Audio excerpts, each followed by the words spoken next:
guys, welcome back to my channel. It's your girl Nasaya and I'm back with another video.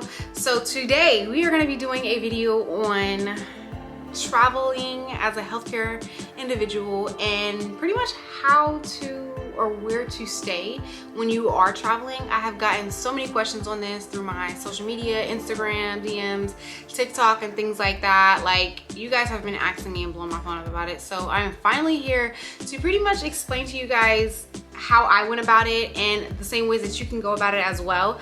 And yeah, if you are new to my channel, welcome. Let's just get right into this video. Don't forget to like, comment, and subscribe. And let's do it. Alrighty guys, but right before we get into this video, I just wanted to shout out the brand Goli for sponsoring this video. This is going to be their ashwagandha gummies. They have a couple different forms. They have the apple cider vinegar, this one, and the super fruits. They all do different things. The apple cider vinegar pretty much helps you lose weight, but this one specifically is going to help you relax, restore, and rewind.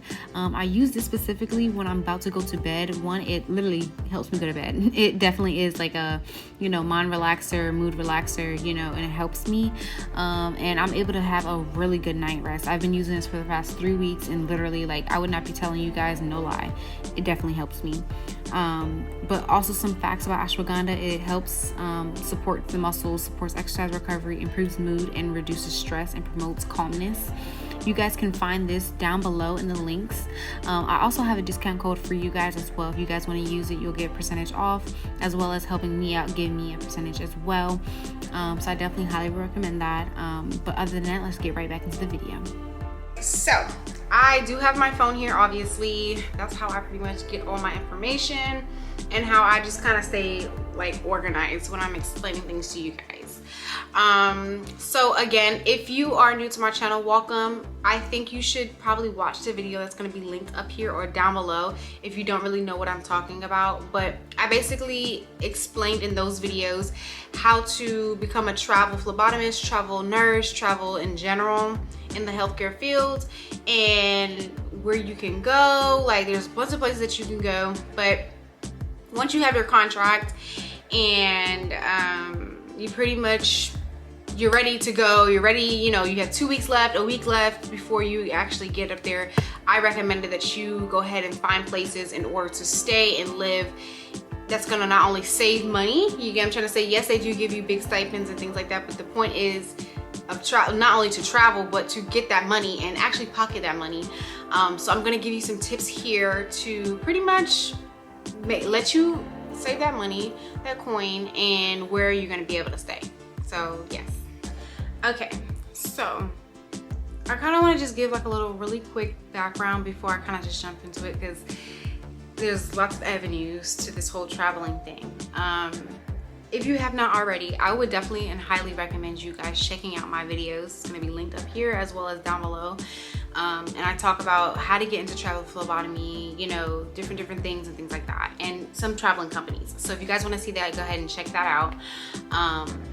But yeah, so when it comes to, once you have your travel contract and things like that, you know where you're going, you know where your actual place is going to be, like the location of the hospital or clinic or the center that you're going to be working at. You have the address, you're gonna have it. You're gonna know what state, city, what's nearby, you know, everything like that. I would highly recommend to check around and see, you know, what is nearby, the closest, you know, apartments, closest hotels, closest everything, to kind of just see about it. So once you kind of check that out, you'll be able to kind of just get a feel of the area.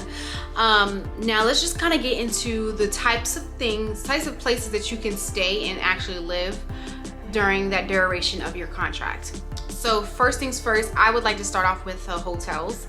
That's what I've had experience with. I love that option. You know, there's other options, but let's just start with that first and foremost. So you have hotels. So there's also two options when it comes to that. You can either have your actual recruiter find the hotel for you, or find the place for you to stay. Like, sometimes they may set you up with like an actual furnished apartment. And those are different options. So you can do that, and or you can choose your own housing. Me personally, I think choosing my own housing, even though this is like my first contract, even on my first contract, I was like, I want to find my own housing because of what I've heard from other people. A lot of people always recommend you finding your own housing. One, you're going to be able to save money because you're going to be able to find the apartment, find the hotel that's going to give you the cheapest price. You'll be able to do your due diligence so that you're not getting scammed out of no money.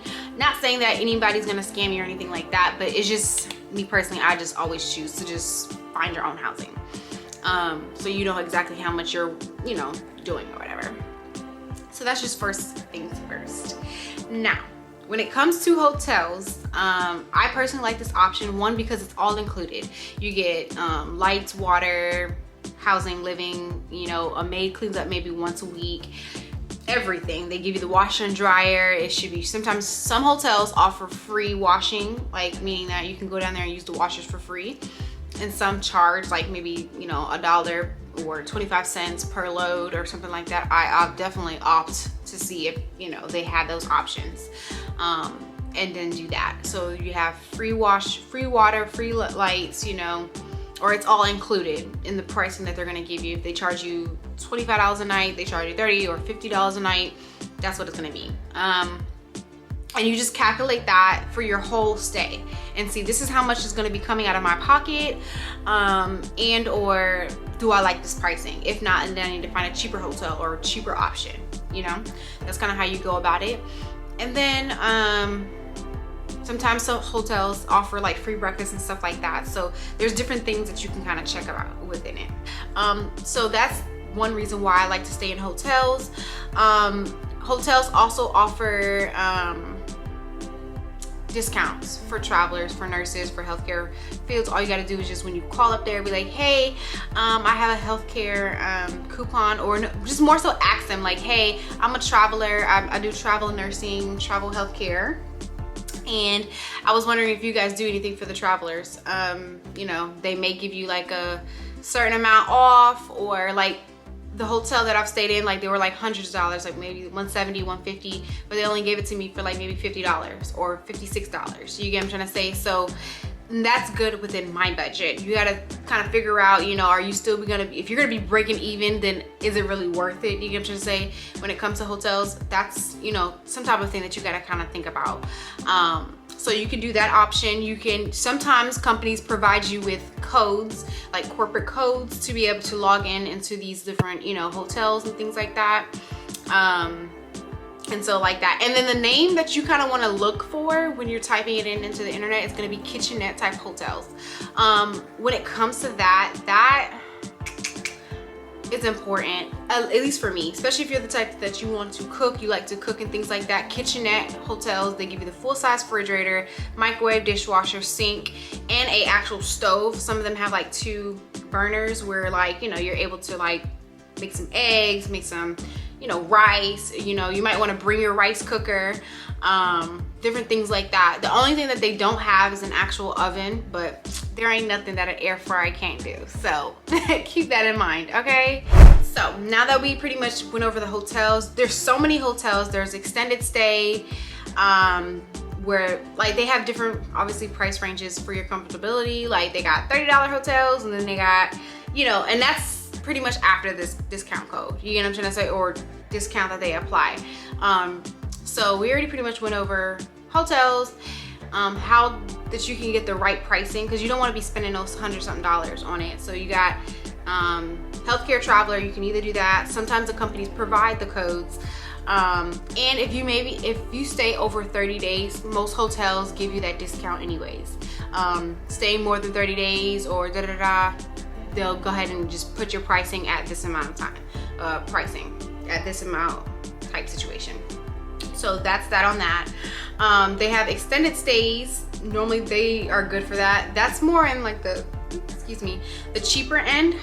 Personally, I'm not downing whoever stays in extended stays, because by all means, they're not the lowest of low, but personally, like, that was just not something that I felt safe in, that type of hotel. And obviously where they're located as well. So you had those, you had the Sonesta, you have obviously Marriott and Sheraton. Sometimes those do come with the actual kitchenettes and things like that. Marriott and Sheraton are a little bit more pricier, so you know, you'll obviously see that when you do your research. They had the Wyndham and La Quinta, Best Western, and things like that. So you could just check all those hotel options and just look up. Just keep doing, don't just decide right then and there, this is where you're gonna stay, because you can find definitely cheaper elsewhere. Obviously, like I said, check location, check around. I cannot stress this enough. If you're not doing your due diligence to actually look and actually, you know, make sure where you're staying is accurate, then that's totally up to you, your fault type thing, you know. And there's also options if you don't feel comfortable with, you know, going ahead and booking it for like this amount of months or whatever. Tell them, hey, I'm a traveler and I would like to, you know, come to this hotel and stay. Don't get me wrong, you can actually tell them how long you're staying. You could tell them like you're staying for like 60 days, 90 days. And so you can get that discounted rated, and then once you get there, stay there for about a week and kind of get a feel of it. If you don't like it, you can always change and cancel your reservation for the rest of the stay. There's nothing wrong with that. You know what I'm trying to say? They can't force you. They're not locking you into anything when it comes to that. So that's just that option. Now the next options, they're more so stays where they're nothing like the hotels. So pretty much like either you can get an apartment. Some apartments let you do it for like 3 months, do apartments for like about 3 months or whatever, and they charge high prices. Like whereas the normal for 12 months might be $1,200, sometimes it may be $1,500 or $1,600 a month, $1,700, $1,800, or even $2,600 for a month when it comes to that. And sometimes, most of the time, apartments don't come furnished. So, but you can find apartments that are furnished, so you just gotta kind of look into that.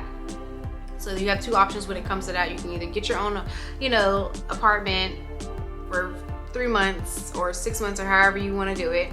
I definitely recommend doing it 3 if you know your contract is going to be at that amount or whatever. Let them know, talk to them and see. But you still got to furnish it yourself. You still got to pay for water, you still got to pay for lights, you still got to pay for a lot of other stuff, you know. So that's what it's that. And then if you kind of go through your recruiters, sometimes they're able to do it for you and go in and, you know, handle it yourself. When it comes to that apartment situation, you really gotta be really headstrong when it comes to that, and do your research and make sure you ask like a bunch of different questions. Because say if you end up going and you sign that contract for, you know, 3 months, as well as sign the apartment contract for 3 months, if you end up getting to that location and not liking where you're at, through the contract you can easily cancel your contract with the job. But the contract that you got with the apartment, that's where it kind of gets a little touchy. Unless you're able to make arrangements like, look, are you guys are gonna allow me out of my lease when time comes, because this is a situation, I'm a traveler and I've never been here before, and well, I wouldn't tell them that you haven't been there before, because as far as safety, yeah, I wouldn't mention that. But I would just give them a background like, hey, like I'm a traveler, sometimes I haven't been to this location and I would love to be able to have that opportunity to be able to be flexible, you know, and getting let out of the lease and everything like that.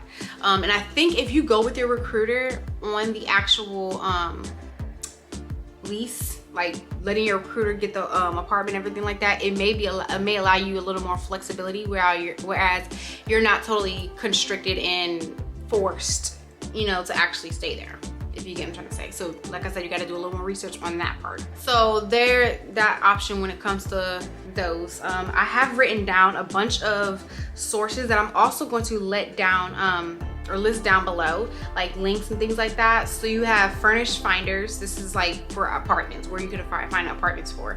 So Furnished Finders, June Homes, Sweet America, Apartments.com. They have bringfido.com. That one specifically is for pet lovers. So if you have a pet and you want to bring them, because you know a lot of apartments don't allow you, or they may charge you an extra fee to bring your animal or your pet. That one is specifically for people who are pet owners who want to come and stay at an apartment, or, you know, have a situation, but they don't want to have the whole buzz about bringing them. You get what I'm trying to say? They want to be flexible with that. So that's good for that one. ForRent.com, ApartmentGuide.com, MyNewPlace.com, PadMapper.com, CorporateHousingByOwner.com. So that one specifically is by owner, it's not by an actual company, but it's fully furnished apartments. So I would check that. Corporate housing, that's like a real actual company where they have people who rent out their apartments or places to stay, and it's fully furnished and it comes within the price that they're gonna charge you per month. So that one's good. VRBO, rent.com, I think, hotpads.com, sublet.com, streeteasy.com, roomsters.com, and apartmentsearch.com. So those I'm definitely gonna link down below. I just kind of wanted to go over those and just kind of say it out loud for you guys. So those are like as far as like housing and or apartments, you know, type situation. Because sometimes that just kind of leading into my next option for you guys. There could be houses for you to be able to rent out per month. So when it comes to that part, there's a place called Airbnb. I know a lot of people hear about it, a lot of people do it, a lot of people, you know, like the option for that. That is an option. Same thing with VRBO. That's kind of the same kind of, you know, feel to it, like where they can rent you out apartments or housing and things like that. And same thing with Airbnb. Like those kind of go hand in hand in a little bit. In a sense, they're just two different type of companies. I would look into it. Sometimes maybe you can even reach out to the actual owner of the place and say, hey, I'm a traveler. This is what I'm working with. Airbnb gives you that flexibility. Dang, I can't even speak today. Flexibility, so that you're able to say, hey, like I'm gonna stay this amount of days, and then if you cancel or leave early, I don't think they're gonna penalize you in that type of sense. So yeah, you'll be able to probably like stay a week and be like, hey, you know, can I continue the thing, or do it for that amount, and or let them know like, hey, like I am a traveler. Sometimes the contracts may or may not pull through or go full term, but I'm letting you know like this is what the situation is. So you could do that. And Airbnb I think is a great choice. You just gotta find great pricing. I think there's lots of great pricing. Sometimes if you were to stay a little further away from the hospital, or say if the hospital's in downtown area, you want to go a little bit more in like the suburbs area to kind of find those best options that suits you. And I think when it comes to that, I would also say try and stay around like 10 to 15 minutes away from the hospital. 20 minutes is okay, but anything after that, y'all know you're gonna be waking up early to get to that hospital. So keep that in mind, especially when you have early shifts. Gotta think about traffic and everything like that. That all plays into part when it comes to that. The only thing that I can say when it comes to your safety, make sure you're doing your research. Again, like I cannot stress that so much. Do your research as far as where you're going to be staying, even on Airbnb and things like that. There's some crazy people out there, so do your research. Make sure the picture matches their, you know, information. Like see the areas, look where you're going to be living, you know, that whole 9 yards. But overall, guys, like it's really not that hard. It's I don't think it's as scary as what people make it to be. Because I was really scared when I was first doing it, you know. But once you do it, you plan it out, you have a detailed list, you know, you share with your family where you're gonna be staying, what the, you know, hotel's gonna be, or the apartment number. Like share that with your information and your parents and things like that, or friends and family. And like, you know, just play it by ear. Like don't go into it with fear or anything like that, because at the end of the day, like there's no time to be fearful. If you're here to, you know, go and get that money, go and get the money, you know, and make the best out of it, you know. There's nothing is going to make you have to stay in that area. Nothing's gonna make you stay at that hotel. Like that's why I say when it comes to traveling, like you can go, yeah, you probably will waste your time and money and things like that traveling all the way there, but at the end of the day, I would at least say like stay at least a week or two to get the real feel of the actual hotel, I mean the hospital or clinic or wherever you're gonna be working. And at the end of the day, if you really just can't do it, you're always able to get out of the contract with the actual hospital. Yeah, it may look bad on your part, but it's you're not forced to actually be there. Like they cannot be like, oh, you already did it out, okay, well we weren't working out, and I wouldn't want to work for you again. If you feel that bad to actually have to work there, then you know you're not going to want to work with them in the future. You know what I'm trying to say? So that's just pretty much that on that, you know. So as far as some tips when it comes to your housing, I just want to kind of put that out there. I personally would recommend either getting you like a notepad or even Google Notes, Google Docs, create you like a outlined, you know, very structured type of list, as well as informational type of thing for yourself. I would list the address of where the hospital is going to be located, or the place that you're going to be working at, where that's located, and bounce off of that. Google Maps, once you type in that location, you can kind of see restaurants around that location, as well as sometimes hotels, and it sometimes gives you the pricing on it as well. So I would definitely use Google Maps to your fullest advantage. Excuse me. And just kind of check it out and see. Just because the price states on there how much it is a night, definitely just call up there, as well as just look. They give you the actual links and things like that. Those are the prices for people who are staying less than 30 days or less than, you know, really a week. You know what I'm trying to say? Because not a lot of people actually stay longer than that. Those are prices for people who travel and like are coming in for just vacation or things like that. You're gonna be staying there for 3 months, 2 months, 6 months, a year. So if you call it there and you ask them like, hey, what are your prices for travelers? Or just ask, I would definitely ask them, what are their prices in general per night?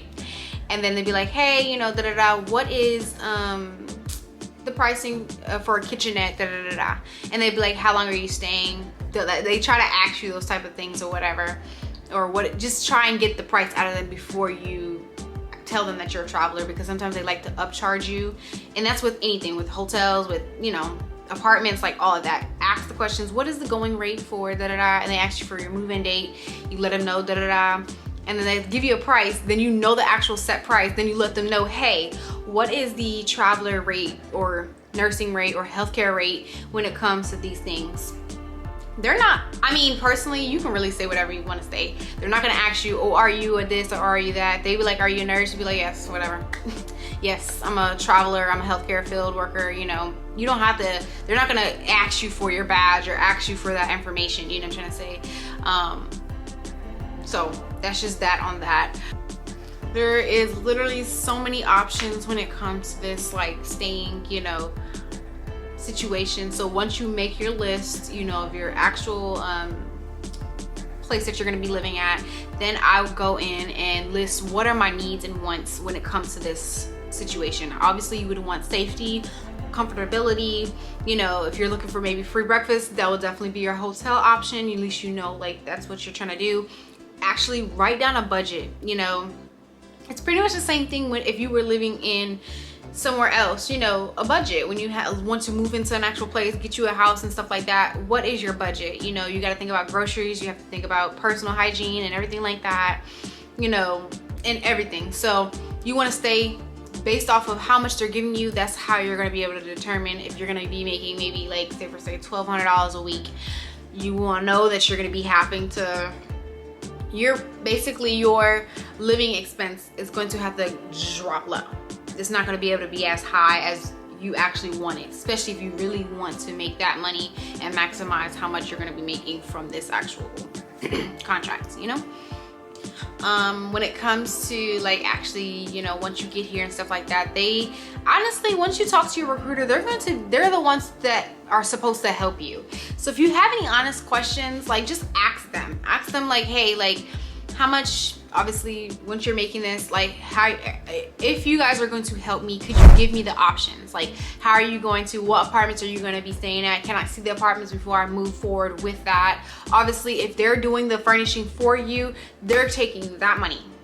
All that money that they're going to be giving you for housing, that's going to be theirs so they can be able to house you in or whatever. And then the only thing that's going to be yours is just your food stipend and what you make hourly. That's why I personally would say find your own housing, because you can determine how high or low you want to be able to stay. Because if you want to be able to get you an apartment, you know, and the apartment is real cheap, like $800 a month, come on now, like, that's really nice. And if you wanted that option to be able to just honestly stay in an actual on an air mattress, some people do that. Some people just is like, don't really care about, like, what they lay on or they just there to make that money. That's why I say to keep that money, to say that you're gonna find your own housing, because you'll be able to do that when it comes to that. They're gonna find you furnished apartments. Sometimes when it comes to furnished apartments, those are pretty much high on the high end type of situation stuff. So it's just like a push and pull type of situation. I don't really like it, you know. But that option is out there for you guys. So, you know. So that is pretty much it for this video. I really hope that I answered all of you guys' questions.